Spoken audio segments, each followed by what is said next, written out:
Okay, we're at Clow Bolingbrook International Airport. This is Cavalcade 2022. And standing behind me is a Howard DGA. This is a very rare Howard DGA. It's a DGA11. This aircraft was built downtown Chicago. Only 4 of these were manufactured. This is the only surviving of those 4.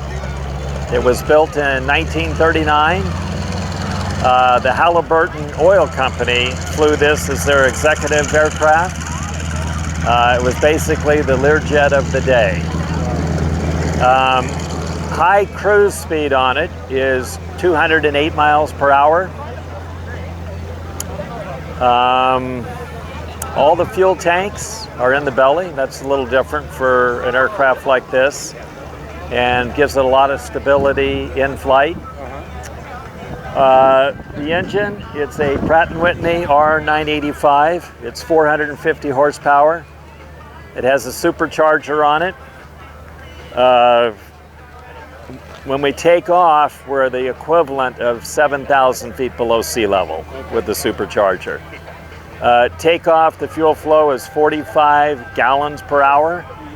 And then in a moderate cruise, we're down to about 25 gallons an hour.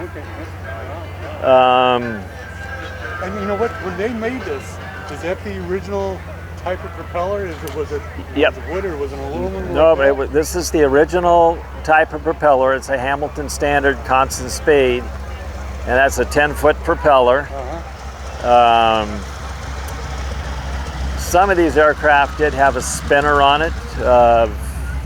The spinner's really not required. I got associated with the Howard aircraft as a kid. At 5 years old, my family, we were an aviation family. We would go out to Lake Elsinore. There was a parachute center there, and they had 5 Howards, DGAs, yeah. And they used them for jump planes. And since my name was Howard, it was my dream to fly one of these airplanes someday.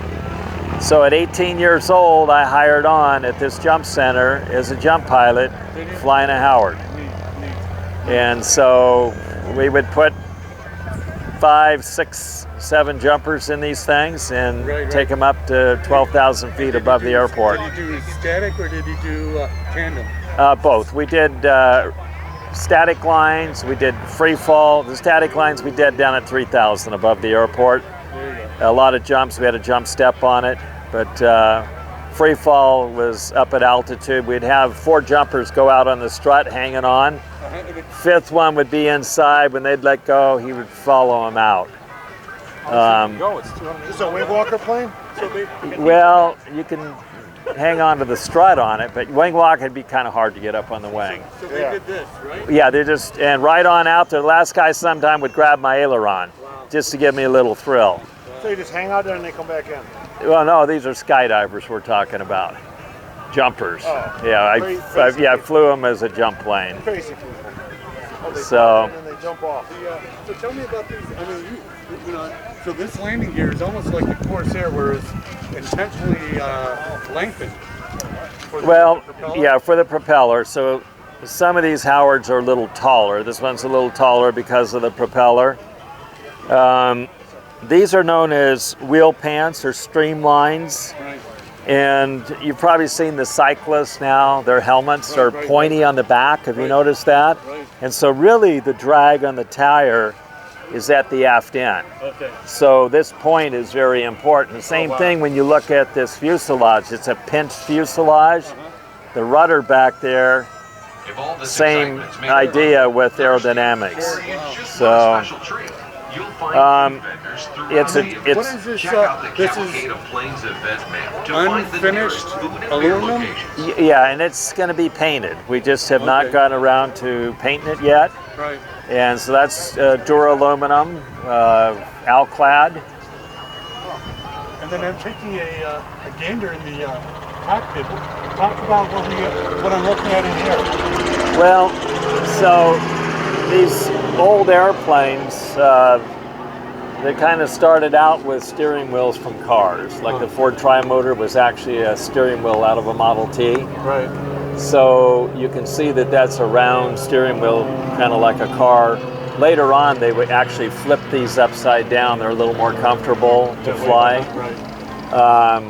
You can see the visibility is not much looking out over the engine in the 3-point attitude. Once the tail comes up, then you can pretty well see where you're going. So a lot of S-turns, taxiing, just to look down the taxiway. It helps to have a co-pilot in here looking out the right side.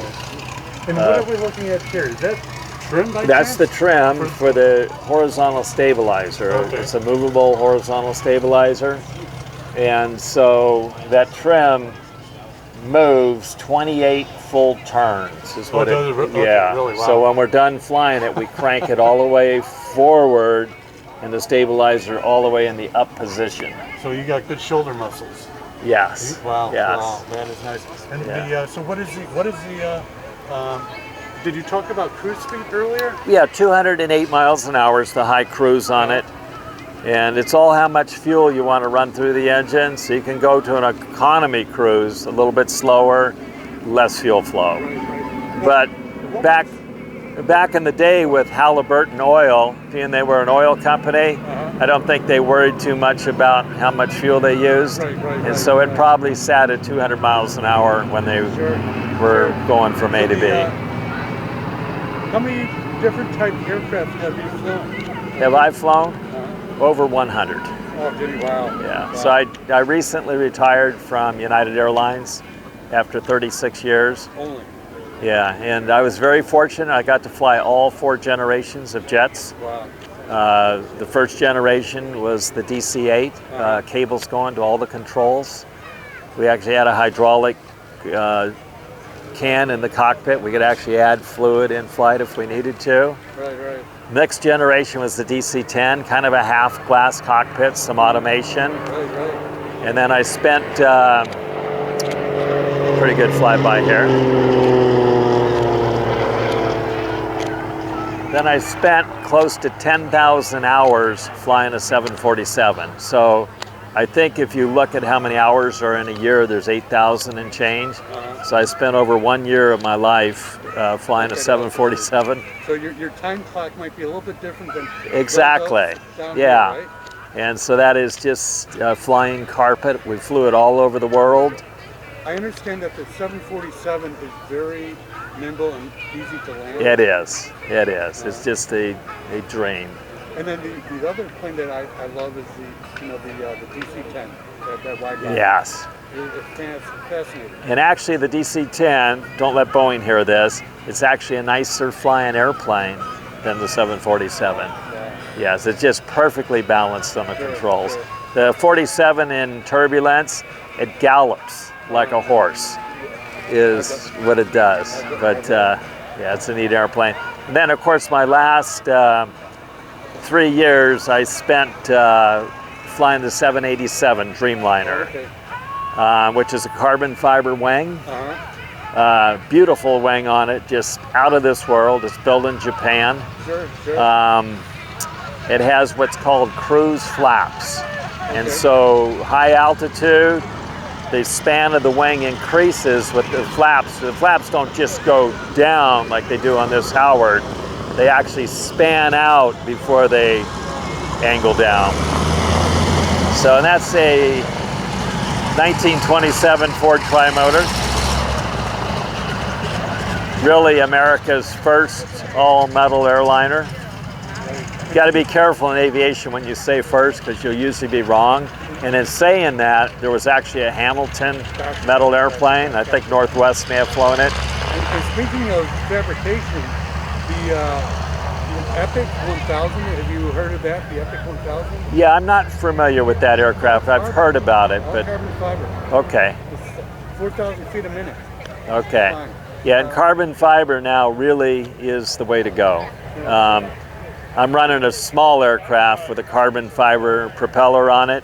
Right. It actually has a birch core wood or core in the propeller that absorbs all the vibration. Very smooth compared to a metal propeller. So if I can ask you, out of all of your flying experiences, if I can get 2 scenarios that you'll never forget or are the most memorable or exciting or challenging, what would they be?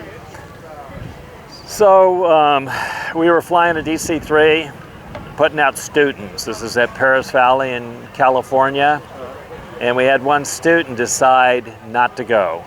And so grab the jump master, as the student grabbed the jump master, grabbed his pilot chute to his parachute. That pilot chute went out. The next thing the jump master knew, he had a fully inflated chute outside in front of the horizontal stabilizer.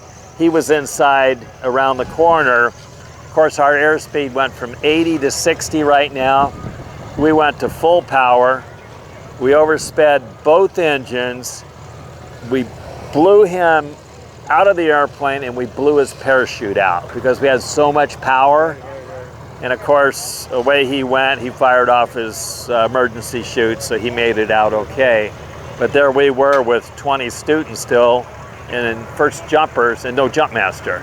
So of course we went down. He's a U.S. Marine, which they're top notch. Right. Somebody handed him another chute. He jumped in. We didn't even shut down, and up we went. So, yeah. So that was probably one of the more memorable. More than a Kodak moment, right? Yeah. Wow, So. wow. What happened to? You said that your family had 4 or 5 of these. Okay, so that was at Lake Elsinore. Our family would go out there and watch these Howards fly. Okay. And through the years, they had different problems with them, and they ended up parking them. By the time I became a jump pilot, there was only one left. Wow. And so I did get to fly it, and lived in a VW van. And that's all I did is basically eat, fly, and sleep. Sure. So, yeah. Absolutely incredible. Yeah. Absolutely incredible. Okay, we'd like to thank you for watching this YouTube channel. And just as a side note, aviation, the industry has opened up today like we've never seen it before. So maintenance, pilots, anything that you're thinking about for aviation, today's the day to do it and go out there and enjoy. Thank you. Welcome to Tom's Aviation. Come over here and watch this video.